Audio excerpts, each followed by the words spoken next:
Hello guys, my name is Anna and I'm from Ukraine. I have started vlogging after brutal Russian invasion of my free and beautiful country Ukraine, and I hope that together we will witness Ukrainian victory. If you support Ukraine and you're new to the channel, please subscribe.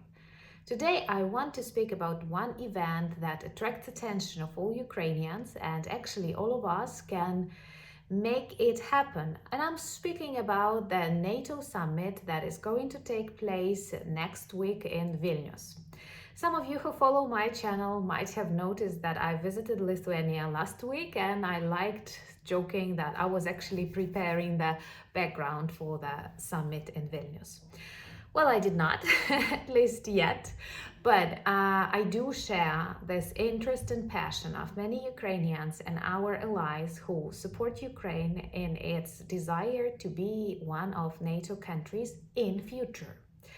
Well, first of all, let me explain why it is so important. Russia, in its anti-Ukrainian and anti-Western narratives, very often uses NATO as one of the reasons for attacking Ukraine. Apart from demilitarization and denazification of my country, they also wanted to prevent us from joining NATO. A big question here lies is why an independent country in Europe cannot choose its future, because Russia believes there are zones of influence and it constantly tries to depict NATO as an attacking alliance but not a defense alliance. From what I observe as a Ukrainian, I'd say that NATO is a too peaceful organization. But for them, they use NATO as an argument in Russian propaganda, and very often they explain special military operation to their people and to allies of Russia that still exist in many authoritarian countries of the world as the reasons for invasion of Ukraine, and they want to demonstrate that if Russia doesn't want Ukraine to join NATO, NATO will be afraid of Russia and won't allow that to happen. President Zelensky addressed President Biden with a very vivid request to invite Ukraine to join NATO and to do that on this summit in Vilnius. Well, of course, NATO consists of many countries, but the United States and their military power definitely plays one of the central roles. USA is our greatest supporter, and we are very grateful for trainings, weapons that we receive. But at the same time, we feel a little bit of this undecisiveness concerning the invitation of Ukraine to NATO. And many countries all over the world are looking at the decision of President Biden towards this invitation. Well, first of all, we have to understand that invitation of Ukraine to NATO does not mean that Ukraine becomes a member of an alliance. It is just a start of a really long process that will take years, and in Ukraine we understand that. It also does not mean that if Ukraine, a country at war, is invited to NATO, Article 5 has to be activated. No, because when you invite a country, it does not become a member of NATO automatically.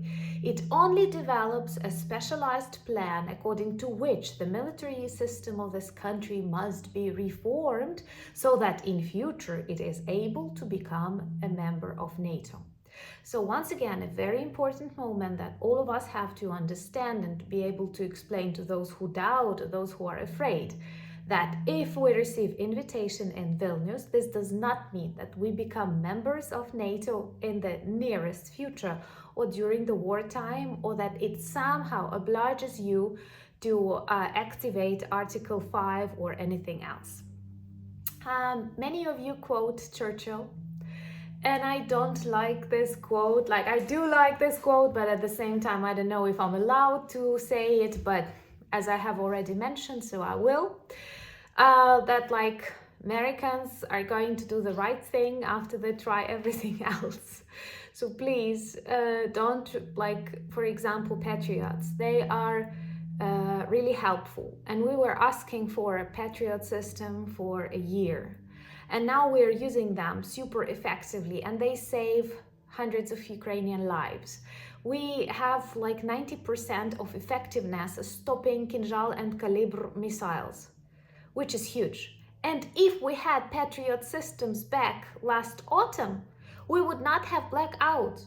Can you imagine like this total blackout that surprised the world, that interfered with normalcy all over the world, all over Ukraine, that caused so many problems, tragedies and deaths, would have been avoided if we had these patriots that you gave us, but back in autumn.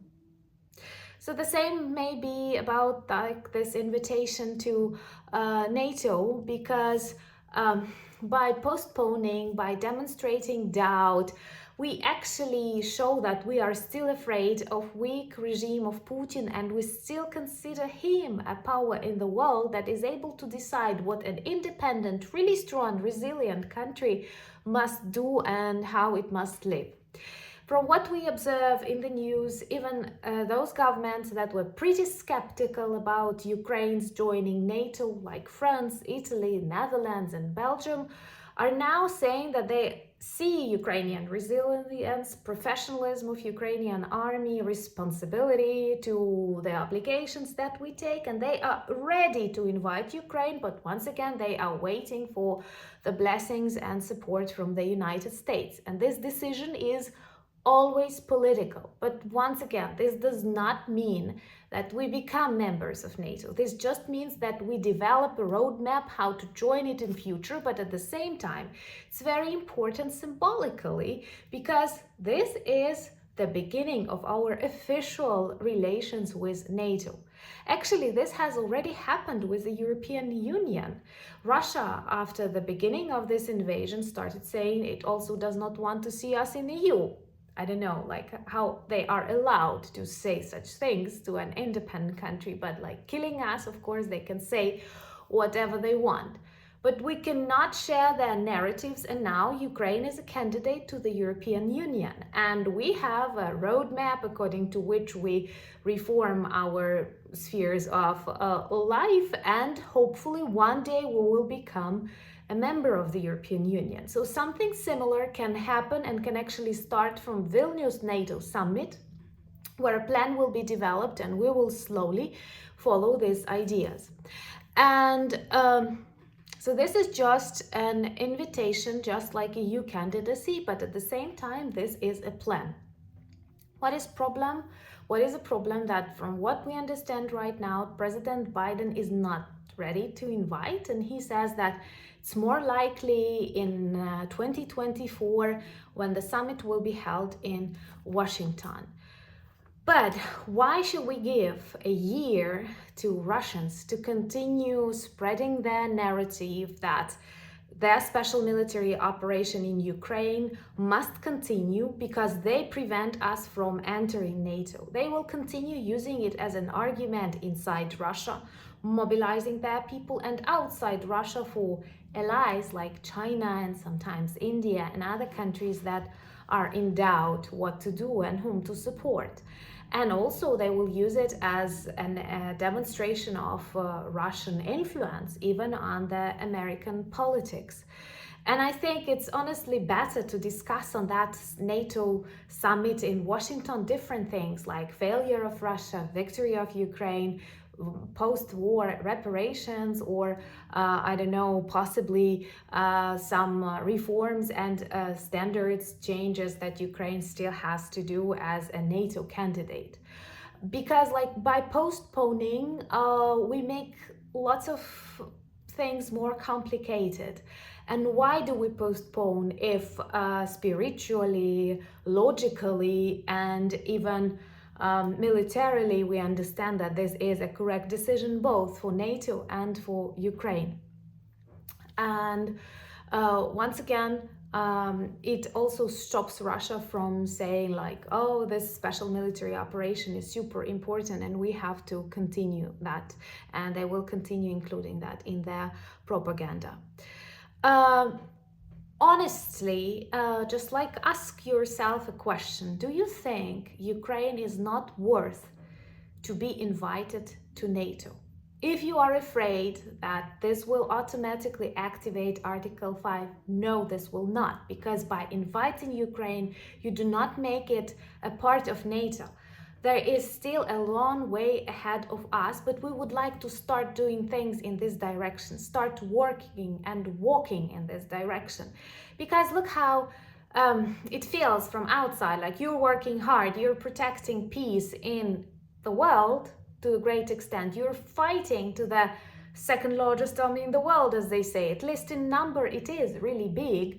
You're doing the best. You demonstrate high efficiency. You take care of all the weapons and you demonstrate how patriots work well. Like all the expectations that people have from the other parts of the world, you try to fulfill. But at the same time, when deciding about your future and potential joining NATO, you have to wait, we have to think. And Putin will definitely use it. So why postpone the decision that seems to be very just and seems to be made in heart? So this is actually the decision that many of us can influence by addressing the politicians, by posting something online, by trying to persuade those who doubt that actually there is nothing dangerous about inviting Ukraine, because this is just the start of a long process. We see that, for example, Finland and Sweden were invited to NATO last year, and Sweden is still solving lots of problems with Turkey on its way to NATO. I am sure that soon these two countries will join the alliance and it will be mutually beneficial solution. So something similar may start happening to Ukraine, and I honestly think we deserve it. Also, happy 4th of July! I am very grateful to all my friends from the United States, and I feel your support daily on my channel, and we feel your support daily in Ukraine. We understand that you are the strong voice and you are an example of freedom and democracy, and maybe even if there are some things that you are disappointed with inside your country, because that's normal. Every country has something that its citizens do not like. Do not forget that you are a beautiful example of strength and freedom. And like many people want to live in the United States and nobody wants to live in Russia. So happy 4th of July, and thank you for being my patrons. Thank you for buying me coffees. I will drink a coffee in honor of the United States. And most importantly, thank you for being with Ukraine, and thank you for all other people from all other countries. This means a lot. Slava Ukraini!